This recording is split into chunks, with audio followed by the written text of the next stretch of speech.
సింగారంలోని IVO ఆధ్వర్యంలో ఏర్పాటు చేసిన 100 అడుగుల జాతీయ జెండాకు గతంలో కత్తి భగత్ 101 గజాల స్థలాన్ని విరాళంగా అందజేశారు.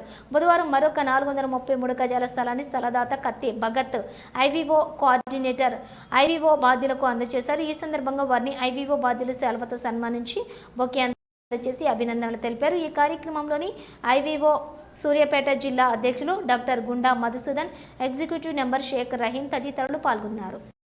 జరిగింది. అదే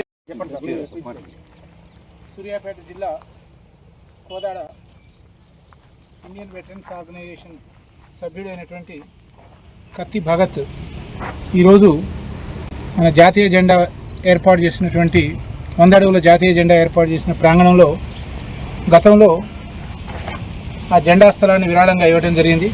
అదేవిధంగా ఈరోజు సింగవరం రోడ్డు నుంచి జాతీయ జెండా వరకు 432 చదరపు గజాల స్థలాన్ని కూడా దారి కొరకు విరాళంగా ఐవీఓ సూర్యాపేట జిల్లాకు ఇవ్వడం అనేటువంటిది ఎంతో గర్వించదగినటువంటి విషయం.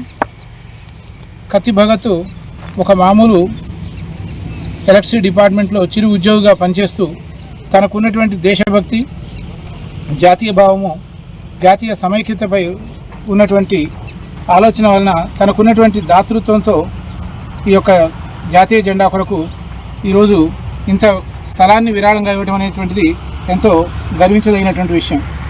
అందరూ కూడా జై హింద్, జై భారత్. జై హింద్, జై భారత్, భారత్ మాతా కీ.